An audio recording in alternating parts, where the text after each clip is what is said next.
ಸೌದಿಗೆ ತೆರಳಬೇಕಿದ್ದ ಯುವಕನೋರ್ವ ರೈಲು ಡಿಕ್ಕಿ ಹೊಡೆದು ಸಾವನ್ನಪ್ಪಿರುವ ಘಟನೆ ಉಳ್ಳಾಲ ಪೊಲೀಸ್ ಠಾಣಾ ವ್ಯಾಪ್ತಿಯ ಸಂಕುಳಿಗೆ ರೈಲ್ವೆ ಹಳಿಯಲ್ಲಿ ನಿನ್ನೆ ತಡರಾತ್ರಿ ವೇಳೆ ಸಂಭವಿಸಿದೆ.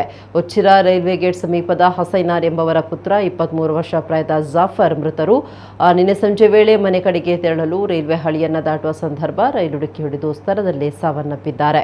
ಇತ್ತೀಚೆಗಷ್ಟೇ ಮುಂಬೈನಿಂದ ಊರಿಗೆ ಬಂದಿರುವಂತಹ ಜಾಫರ್ ಸೌದಿ ವೀಸಾ ಬಂದಿರುವ ಹಿನ್ನೆಲೆಯಲ್ಲಿ ಫೆಬ್ರವರಿ 14ರಂದು ಸೌದಿ ರಾಷ್ಟ್ರಕ್ಕೆ ಉದ್ಯೋಗದ ನಿಮಿತ್ತ ತೆರಳುವವರಿದ್ದರು. ರೈಲ್ವೆ ಪೊಲೀಸರು ಪ್ರಕರಣ ದಾಖಲಿಸಿಕೊಂಡಿದ್ದಾರೆ.